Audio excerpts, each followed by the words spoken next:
Hello dear friends, Patrick Peace here. Wanted to make a quick video concerning Bill C-9 that I've been reading over a few times over the last couple of days.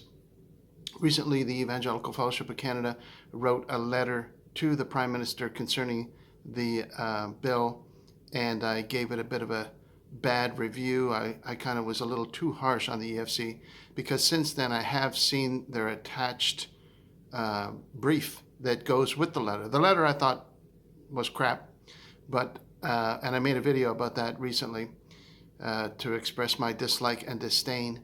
However, the brief that is associated with that letter is actually quite detailed and well worded, relatively free of errors. I found one small grammatical error right at the end of the document, but the brief itself is well laid out.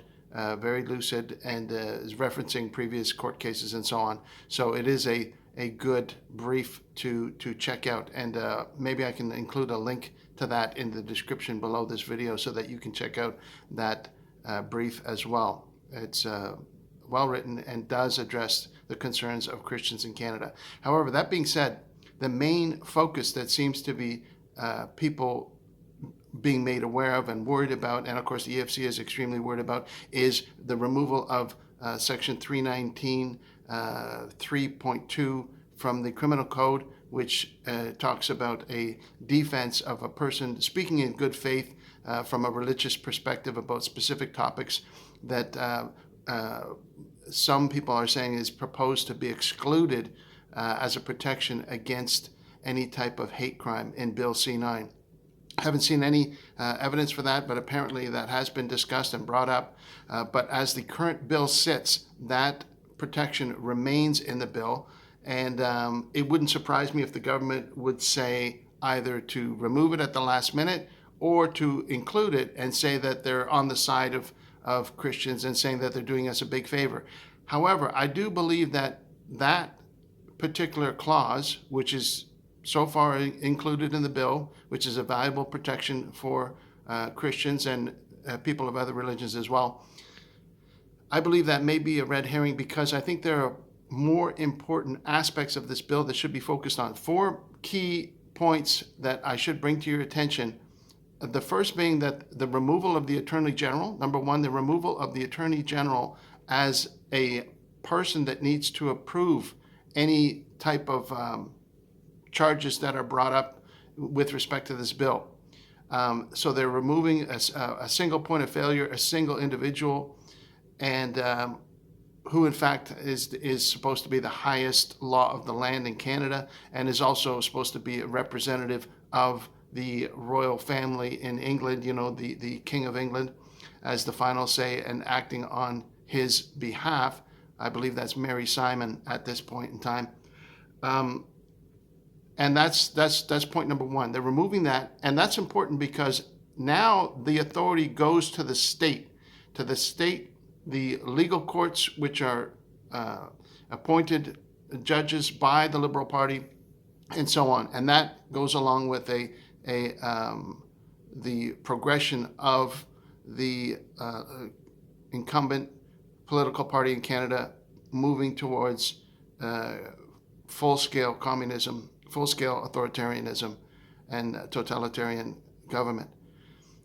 The second point is the reason the Bill C-9 was implemented in the first place mainly is to address the anybody that uses a swastika or the thunderbolt symbol.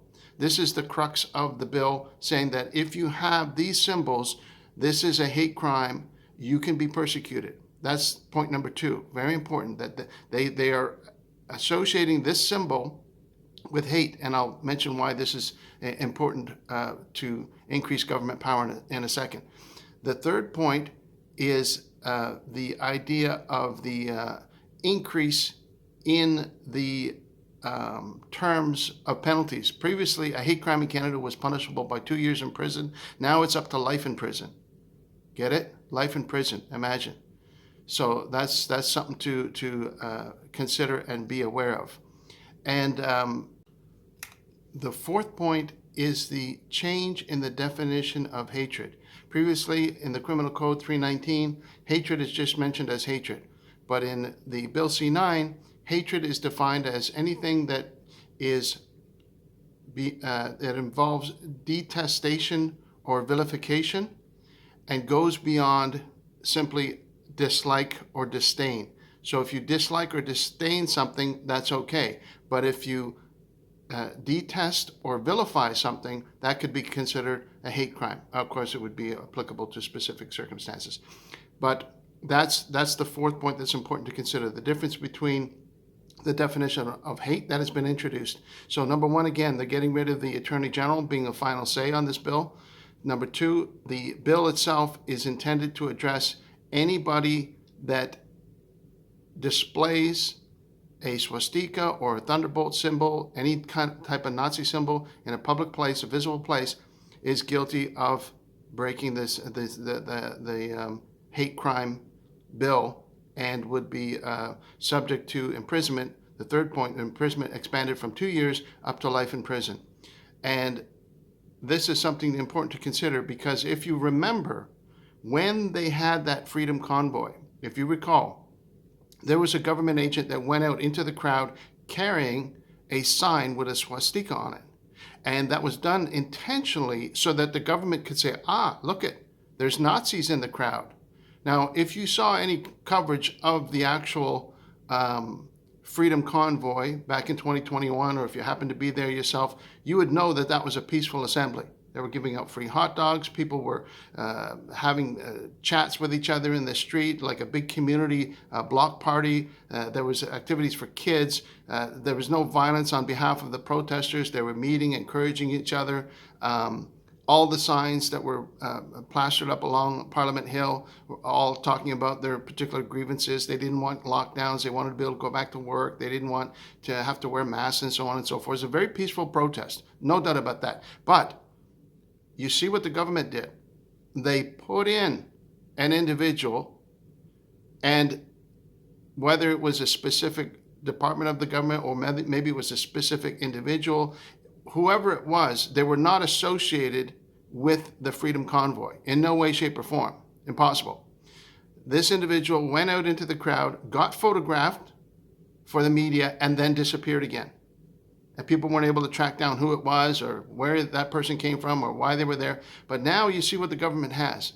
The government has a symbol on display in public and says, you're associated with that group. That symbol was displayed publicly.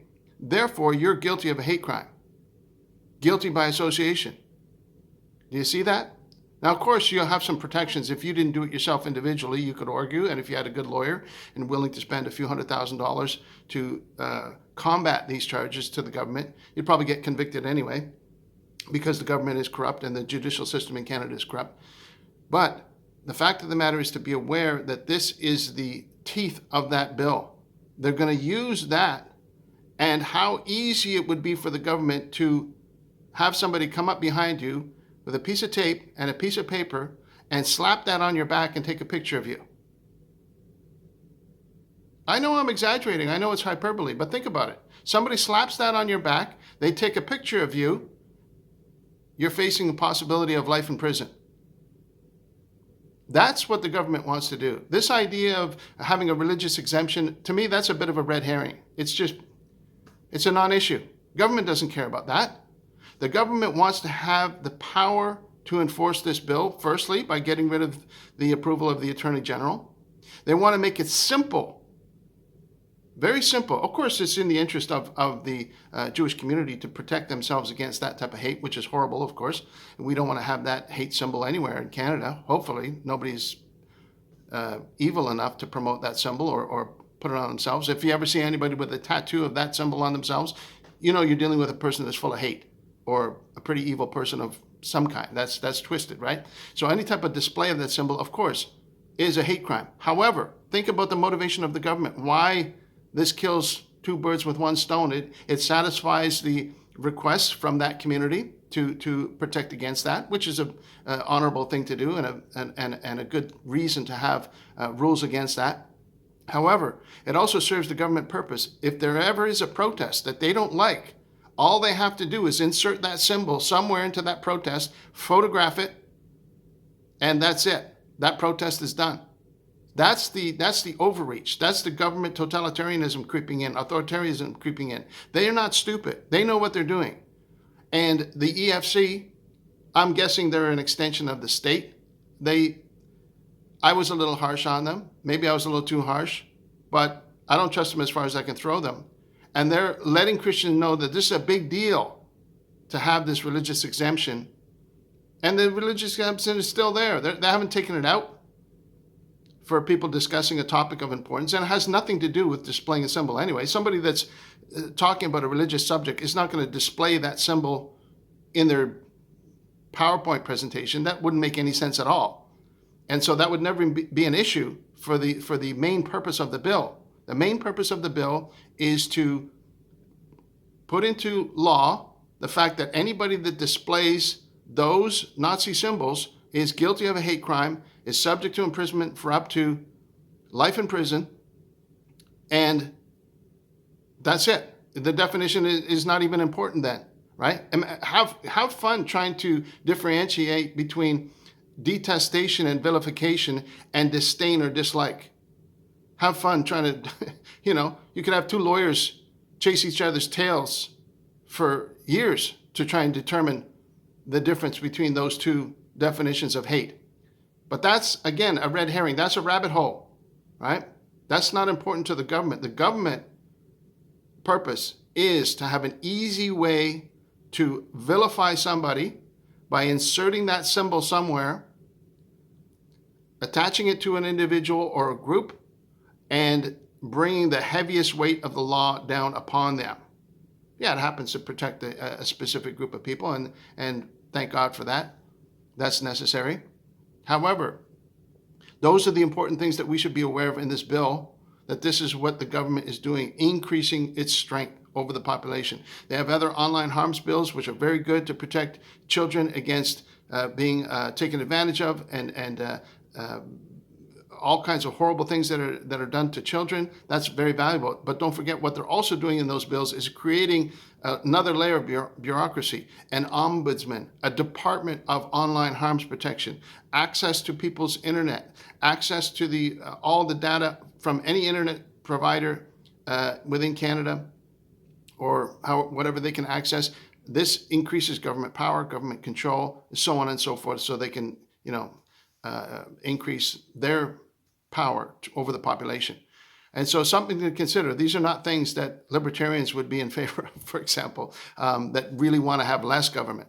But, the government is motivated to protect the population and protect different areas of the population. And for that, I commend them. The EFC is trying to protect Christians in Canada. In their brief, they do describe that, so that is valuable. And I'm glad that they went to the trouble that they do have a legal person that's able to analyze all those clauses. But I think they may be missing the bigger picture, and that's something that I wanted to bring to your attention. The bigger picture, right? Think about, again, just to remind you, the Freedom Convoy. One individual went out into the crowd with that sign, and he was photographed. Nobody knows who he was. He wasn't associated with any of the organizers of the convoy or any of the truckers. Nobody knows who he was. But it allowed the prime minister at the time to say, oh, these people that are protesting, they're Nazis, they're misogynists, they're hateful people. And most of the population ate it up because they're, liberal-minded, left-wing libtards, and they'll believe anything that Justin Trudeau would have told them. And so they said, oh, look at, see that, they had that sign. And it was a setup. Now, who knows if this bill gets implemented, if that would be retroactively possible, where they could go back and say, oh, you were at the Freedom Convoy? Guess what? There was a Nazi sign there. We're going to charge you. I don't think the government would go to that much trouble, but I wouldn't put it past them either. So keep these in mind. Just be aware that the only solution for government overreach is prayer. We have to ask God that we have leaders that care genuinely about the population, not just care about their own power and their own salaries, but we need to have leaders that care about the entire population, all religious faiths. I was watching a video by Action for Canada the other day, and I thought I was extreme. That was pretty extreme what this lady was saying. I don't want to repeat it here, but there's all different ways of looking at the country of Canada. And the important thing is that we pray for good leadership. We ask God to protect us from evil, that we move forward in a sense of forgiveness and community. And I get too harsh very often sometimes. So I'd be first to admit that. And so now my goal is to not go beyond disdain or dislike. So the bill's already working, is affecting me. After reading it over a number of times, I'm thinking, yeah, I guess I better stay within these guidelines. I don't want to vilify or go overboard on hating somebody or something. So maybe it's already working. Thank God for that. Thanks a lot for watching. Don't forget to spend time with people you love. We'll talk to you again real soon. And if you have any comments, feel free to put them in the comment section. Don't forget, what's that say? All right? Thumbnail. Peace, man. Peace out. Talk to you again soon. Take care of yourself. Bye for now.